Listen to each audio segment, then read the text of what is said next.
Hi friends, मैं हूं यशोवर्धन और ये है हजेलाइज एकेडमी का यूट्यूब का प्लेटफॉर्म हजेलाज आईएएस। तो दोस्तों, लगातार चर्चा में बना हुआ है आजकल नेपाल और अखबार की सुर्खियां बनी हुई हैं जो आप मेरे पीछे देख रहे हैं कि नेपाल में जेनजी क्रांति हो गई है। जनरेशन जेड जो है उसने क्रांति कर दी है। संसद भवन हो चाहे राष्ट्रपति भवन हो, हर चीज़ वहाँ पे लोगों ने फूंक दी है। नेपाल में तख्ता पलट हो चुका है। वहाँ के जो प्रधानमंत्री हैं केपी ओली, वे भाग चुके हैं देश छोड़ करके। कई सारे पूर्व प्रधानमंत्री, राष्ट्रपति, यहाँ तक कि सुप्रीम कोर्ट तक में आग लगा दी गई है। राष्ट्रपतियों के घरों को जला दिया गया है, प्रधानमंत्रियों के घरों को जला दिया गया है और खनल जो प्रधानमंत्री थे पूर्व, उनकी पत्नी भी जल के मारी गई हैं। आरजू राणा जो कभी विदेश मंत्रालय देखती थी, उनके साथ जनता ने मारपीट की। इस तरह की घटनाएं भरी पड़ी हैं तस्वीरें सोशल मीडिया प्लेटफॉर्म्स पर। तो ये जो दिख रहा है आपको नेपाल में क्या स्थितियां पैदा हो गई हैं, तो क्या सिर्फ जनरेशन जेड जो है, क्या इसकी क्रांति के कारण ये सब हुआ या वास्तव में नेपाल में कुछ और भी चीज़ें लगातार चल रही थी? इस मुद्दे पर हमने पिछले वीडियो में चर्चा की थी कि नेपाल में क्रांति के पीछे के आखिर वास्तविक वजह क्या थी। आज हम उन्हीं को आगे कंटिन्यू करते हैं कि नेपाल में जो घटनाक्रम चल रहा है वो किस तरह का है। अब वहाँ सरकार नाम की चीज़ खत्म हो चुकी है, लोकतांत्रिक सरकार, बल्कि अब सेना ने वहाँ पर कमान संभाल ली है। तो चलिए हम बात करते हैं नेपाल का। नेपाल में एक जन आंदोलन, एक छात्रों का जन आंदोलन उभरता है और वो उभरता इसलिए कि भ्रष्टाचार के मुद्दों को जब दबाने की कोशिश की जाती है, उस कड़ी में सोशल मीडिया प्लेटफॉर्म्स पर प्रतिबंध लगा दिया जाता है। लोगों ने इसे सोचा कि उनकी अभिव्यक्ति और बोलने की आज़ादी पर प्रतिबंध है। ऐसे में भड़के हुए जो जनरेशन जी के जो लोग हैं वे आंदोलन कर देते हैं और 24 घंटे के अंदर हम देखते हैं कि पहले सरकार को 5 घंटे पर आरंभ में सरकार झुकती है, सोशल मीडिया प्लेटफॉर्म से प्रतिबंध हटाती है।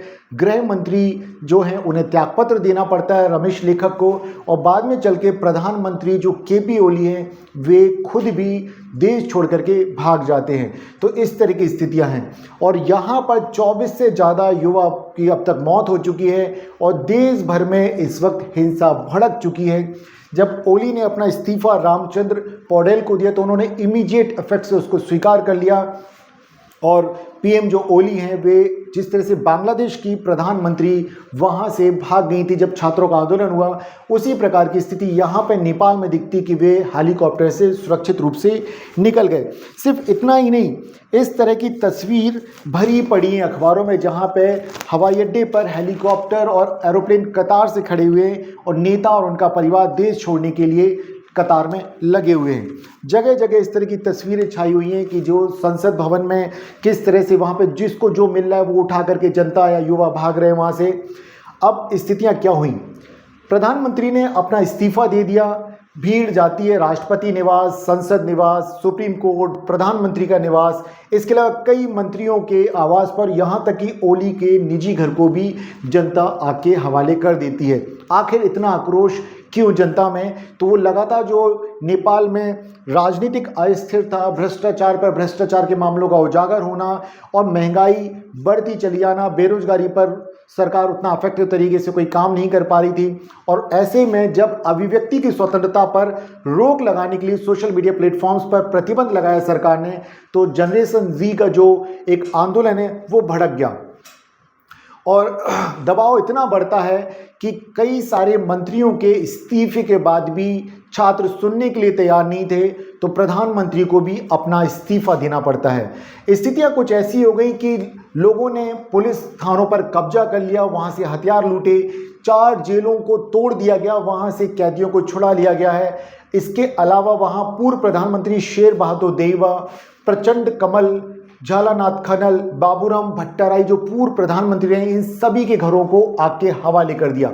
काठमांडू एयरपोर्ट से अगर देखें तो घरेलू और अंतर्राष्ट्रीय उड़ानों को रोक दिया गया है क्योंकि इमरजेंसी में यहाँ से सिर्फ जो नेता उनके परिवार हैं वे लगातार निकलने की कोशिश कर रहे हैं। अगर भारत की बात करें तो भारत के भी लगभग 700 यात्री वहाँ एयरपोर्ट पर इस वक्त फंसे हुए हैं। रात होते होते जब ये आंदोलन सुबह 8 बजे से शुरू होता और रात को आते आते 10 बजे तक सड़कों पे स्थिति ये हो जाती है कि सेना को उतरना पड़ता है और आर्मी चीफ अशोक राज जो शांति की अपील करते हैं युवाओं से, वे कहते हैं कि युवा आए और उनके साथ बातचीत करें। कुल मिलाकर के संकेत ये है कि अब वहाँ की चुनी हुई सरकार के हाथ में सत्ता नहीं है, बल्कि जिस तरह से श्रीलंका हो या बांग्लादेश हो, छात्रों के आंदोलन के बाद, एक जन आंदोलन के बाद जिस तरह से वहां राष्ट्रपति भवन, संसद भवन पर कब्जा किया, उसी तरह की स्थितियां नेपाल में देखी गई और बाद में कमान आ जाती है सेना के हाथ में। अब यहाँ सरकारी टीवी चैनल हो या फिर काठमांडू पोस्ट या कांतिपुर जो अखबारों के दफ्तरों, उन सभी को फूंक दिया जाता है और अब देखा जाए तो वहाँ की सत्ता अब सेना की मुट्ठी में है। सेना जैसा चाहे वैसा इस देश को चलाएगी। वहाँ के कई सारे नेता लगातार भाग रहे हैं देश छोड़ करके। तो कुल मिलाकर के अगर पहली बात यहाँ देखी जाए, जो इतनी बातें हमने की, इसका निष्कर्ष क्या निकलता है, तो अब सेना देश चलाएगी, बढ़ेगा सेना का दबदबा। कैसे? नेपाल में अब बांग्लादेश का मॉडल रिपीट हो सकता है। जिस तरह से छात्रों के आंदोलन के पश्चात बांग्लादेश में सेना ने सत्ता को संभाल लिया, यानी कि सेना अब एक कठपुतली सरकार चलाएगी, एक एडवाइज़र बैठा लेगी और वो एडवाइज़र लगेगा कि वो सरकार चला रहा है, लेकिन सच ये होगा कि वहाँ पर सेना सरकार को चलाएगी। सेना राष्ट्रपति का साथ दे सकती है। देर रात में अगर देखा जाए तो सेना सड़कों पर उतरती है। अब ना तो राजशाही है, ना ही कोई राजनीतिक लोकतांत्रिक नेतृत्व है। अब सेना अपने आप को मजबूत करेगी और बताएगी कि इस देश को कैसे चलाना है। लगातार अगर हम देखा जाए तो यहाँ पे जिस तरह की एक और यहाँ पे बात देखा जाए कि पुराने नेताओं की क्या अब वापसी संभव है या नहीं, तो यहाँ साफ साफ पता चलता है कि जो युवा हैं वे व्यवस्था में बदलाव चाहते थे, वे राजनीति में अपना दखल चाहते थे। अब पुराने नेताओं की वापसी का तो यहाँ सवाल ही नहीं होता है। यानी कि जो युवा हैं, जो आंदोलनकारी जो जनरेशन है, उनका मुख्य रूप से अगर गुस्सा देखा जाए तो जो प्रमुख राजनीतिक दल हैं उन सभी पर था। इसलिए उनके जितने बड़े नेता वो सभी के सभी देश को छोड़ करके भागने की फिराक में हैं। यहाँ तक कि अब देखा जाए एक नए तरह का राजनीतिक नेतृत्व खड़ा होगा और ऐसे में संभावना है कि जो छात्र नेता इस वक्त आंदोलन में सक्रिय हैं उनमें से कुछ को तो मौका मिल सकता है, लेकिन सभी को नहीं। सवाल यहीं से निकलता है, क्या आंदोलनकारी युवाओं का अब भविष्य आखिर क्या होगा? तो बांग्लादेश का एक बहुत बड़ा एग्जाम्पल है कि जिस तरह से बांग्लादेश में स्थितियां हुई थी कि नेतृत्व किया युवाओं ने, लेकिन सभी युवाओं को वहां पर सरकार में जगह नहीं मिलती। तो ऐसा यहाँ भी संभव है कि जैसा बांग्लादेश के छात्र आंदोलन के साथ हुआ था कि कुछ युवाओं को तो जगह मिल सकती है सरकार में, लेकिन अधिकतर को यहाँ निराशा होगी। तो भविष्य में फिर एक नया आंदोलन खड़े होने की पृष्ठभूमि हमें अभी से दिखती है। क्या वहां पे चुनाव इस वक्त संभव है? तो लगता नहीं कि वहां पे चुनाव हो पाएंगे, क्योंकि देश अभी आर्थिक दबाव में है। आंदोलनकारियों ने संसद को भंग करने और नए चुनाव करने की जो लगातार मांग की है, लेकिन ऐसा संभव नहीं दिखता है, क्योंकि अंतरिम सरकार बनने के बाद भी अगर देखा जाए तो अभी सेना लंबे समय तक इस मामले को खींच सकती है और वे कहेंगे कि पहले हम आर्थिक दबाव से जूझें, बेरोजगारी से जूझ रहे इस देश में हम पहले रोजगार जनरेट करें, आर्थिक मुश्किलों को दूर करें, तब जाकर के नए चुनाव की संभावना हो सकेगी। अब एक और जो मुद्दा यहाँ पे एक बड़ा है कि क्या अब इस आंदोलन के पश्चात जो दूसरे अब तक आंदोलन चल रहे थे, कि जैसे नेपाल में राजशाही समर्थक आवाज़ें लगातार उभर रही थी, क्या ये संभावना अब दिखती है कि दोबारा से होंगी?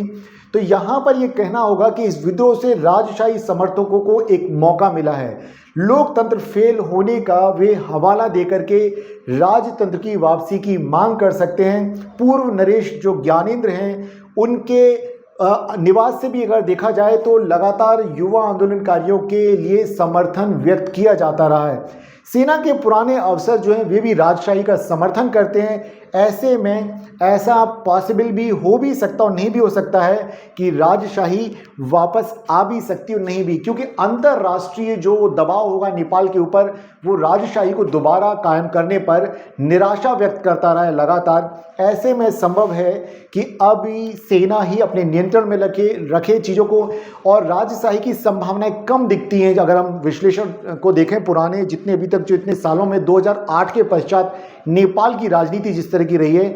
हाँ, संभावना ये जरूर है कि राजशाही समर्थक सरकार में अब एक दखल रख सकते हैं, लेकिन पूरी तरह से राजशाही का हम वहाँ समर्थन होते हुए नहीं देख पा रहे हैं, ना ही राजशाही की वापसी को देख पा रहे हैं। अब देखना यह होगा कि आखिर भविष्य में नेतृत्व किसके पास होगा।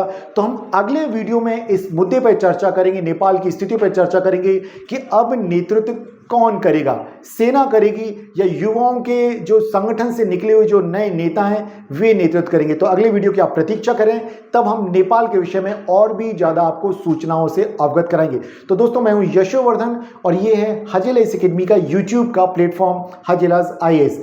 हम फिर मिलते हैं अगले दिन अगले वीडियो में, और तब तक आप लगातार हमारे साथ बने रहिए। वीडियो को लाइक कीजिए, नोटिफिकेशन बेल को ऑन कर दीजिए ताकि हमारे नए वीडियोस का नोटिफिकेशन आप तक पहुंच सके। नमस्कार दोस्तों।